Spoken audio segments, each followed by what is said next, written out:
Hey folks, thanks for stopping by. Got something a little different for you on this one.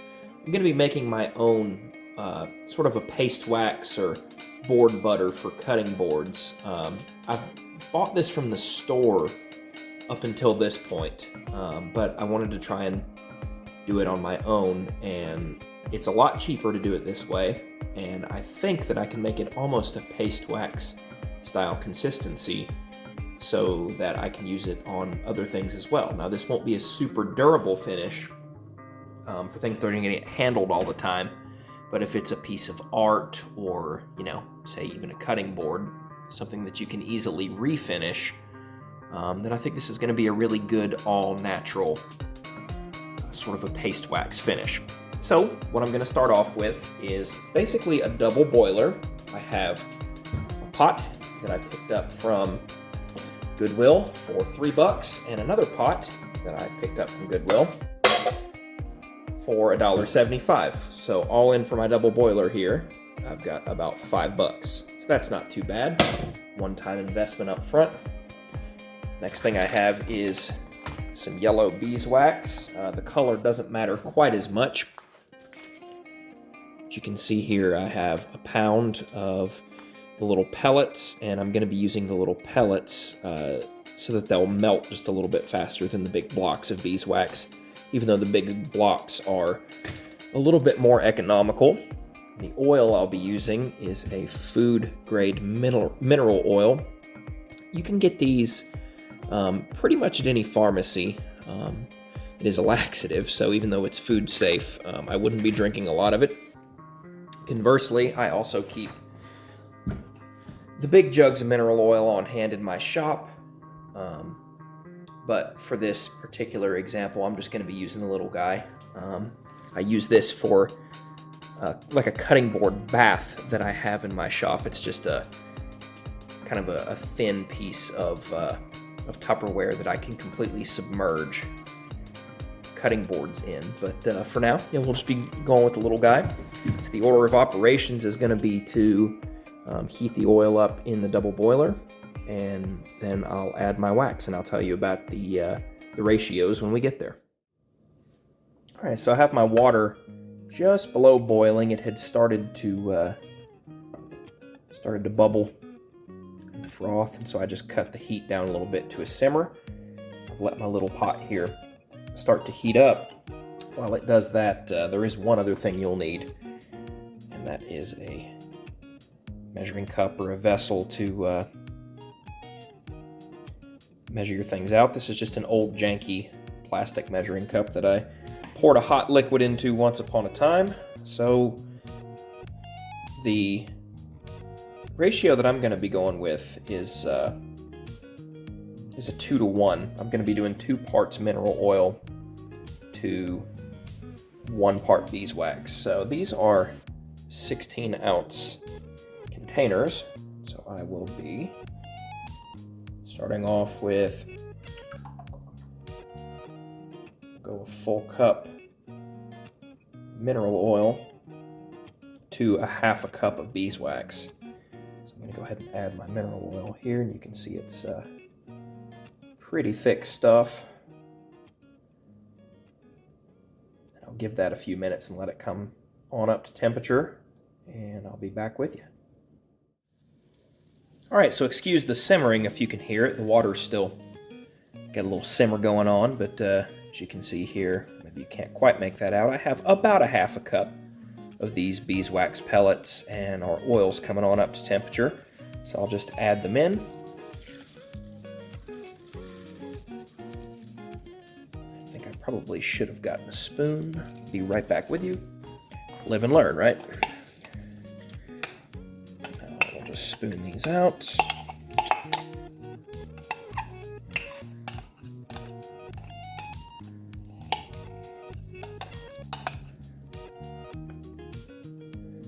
Just like that.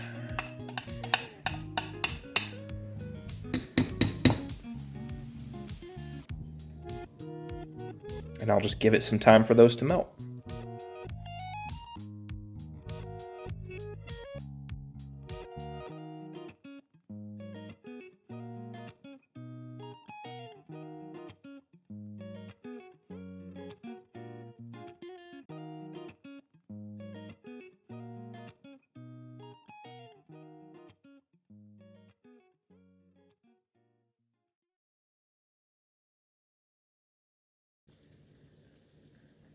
All right, well, real time, that only took about 3 minutes. You might have noticed there, kind of in the middle, I stirred it up just to get the oil flowing around the little pellets and facilitate it, but I'd say that's probably melted enough.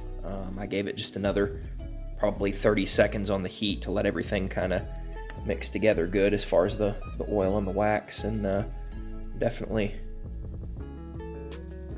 getting some residue now when I pull my spoon out, so that's a good thing.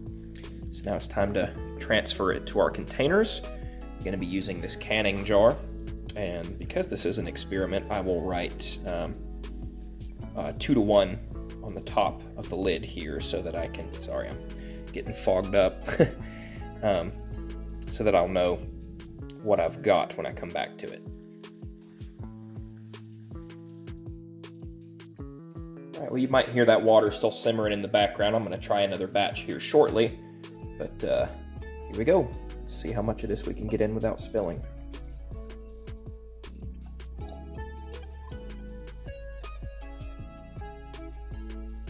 Obviously, I have no way of transferring smell through the camera, but this stuff smells just incredible. It just smells like what you would imagine if you've never smelled a honeycomb. It really does smell very similar to a honeycomb. All right, so that's our 2 to 1 ratio. I'll be interested to see how it solidifies, and so we'll do one more batch. All right, so I'm using everything that's left out of this 16-ounce container, and I'm actually showing just a little bit over a cup, which is fine. I'm not trying to be super scientific with this. We'll go ahead, get that added into the boiler, and while that's heating up, I'll get my beeswax.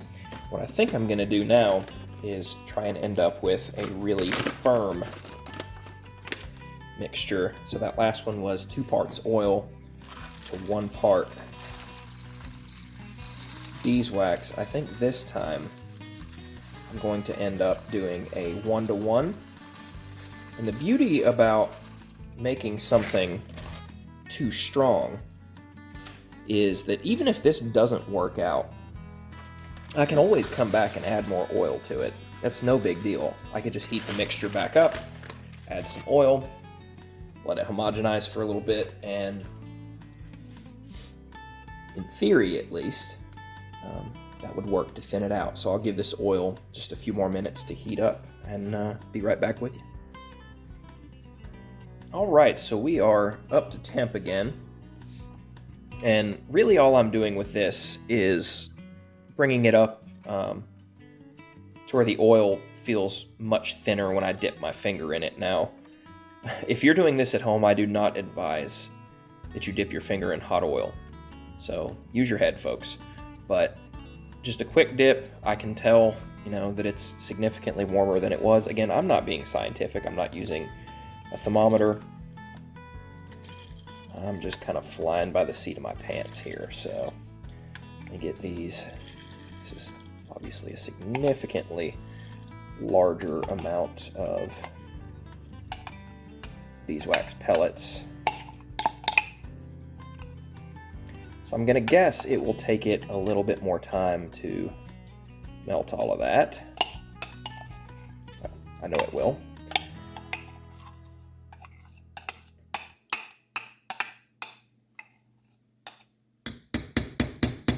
Right.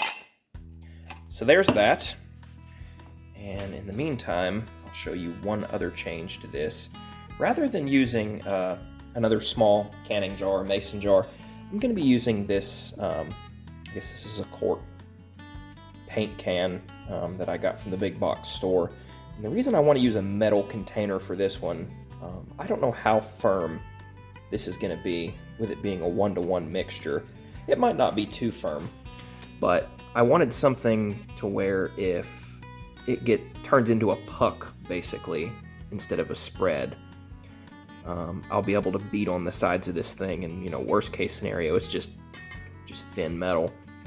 I could cut into it and retrieve my beeswax and oil puck. So for the second one, I've written 1-to-1 again on top of the lid, and I'll be using that. And again, if for some reason This is just way too thick. I can always heat it up inside of that can as well. Now, I wouldn't go crazy with it, but I can apply enough heat to probably liquefy the puck to get it out. And just so you know, while we're waiting here is our first batch of 2-to-1. I've got it sitting off to the side. I'll probably end up transferring this to the refrigerator. Well, I'll transfer both of them to the refrigerator once this next batch is done, just to speed up the cooling process, but I thought I might let it sit out and get a little closer to room temperature so I don't stress the fridge. But yeah, so see how this goes. As you can see here, everything is still just melting slowly, and I'll give this a little time and I'll be back. Well, that really didn't take too much longer than the other mixture, maybe another minute and a half, but still, that's not bad. I've been giving the oil, when I put it in, probably 2 to 3 minutes to heat up before I add the wax, and then it's taking between 3 and 5 minutes. So, I mean, total, if I wasn't talking to the camera, I could probably have had this done, at least one batch, in, I don't know, maybe 10-15 minutes. So here we go. We'll get it added to this little paint can. Try not to waste too much. This is probably not the ideal pot to be pouring straight out of, and it was cheap.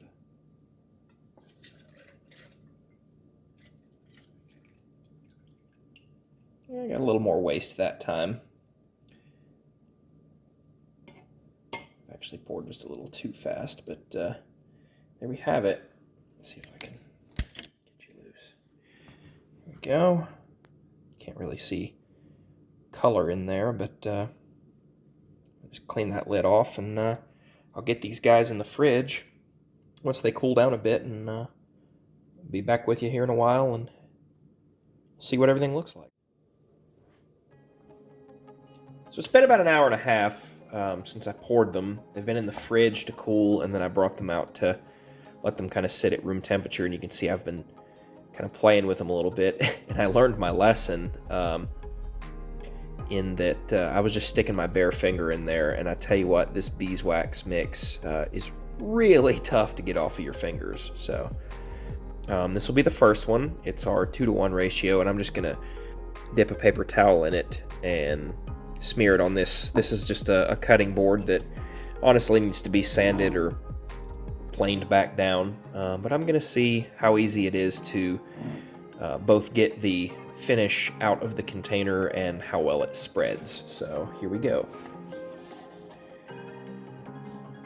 Okay, that's a little more firm than I thought it was gonna be. Let's see here. See it. All right. I'll tell you what, though, it does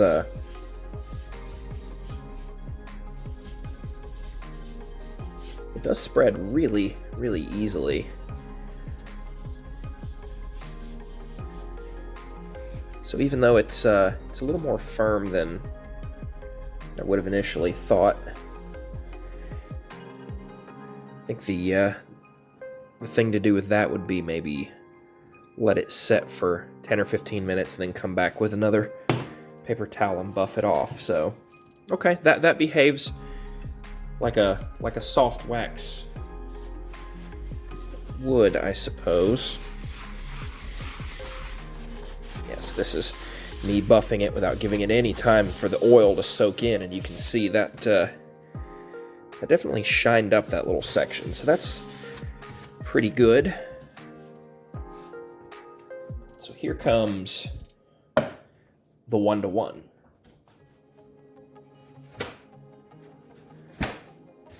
New paper towel. You can see I made the mistake of breaking the top of that with my finger before it had cooled, and I actually had wax shoot all the way up my hand. Again, that's why I'm wearing these gloves. Oh yeah, so you can see that's just a chunk. Right, so let's see how that does. Kind of.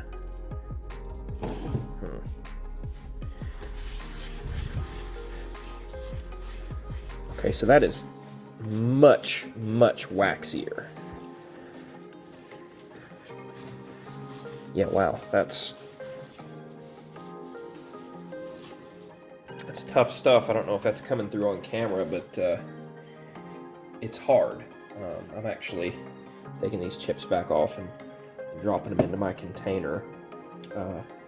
My instinct was right on it maybe having the potential to turn into a puck. It's not quite that bad, but it definitely firmed up. But I have the feeling that that is going to add a lot more protection. This is actually the perfect application for this kind of finish, with it being all natural and food safe. Cutting boards definitely come to mind, and if you have a wooden cutting board at home and you're wondering how to get a good finish back on it, as you can see, that gives it a nice sheen.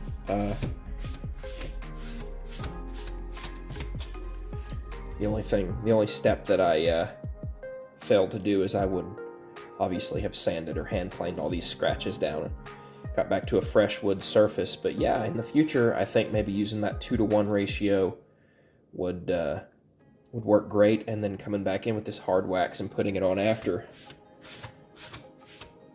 So yeah, that's pretty good.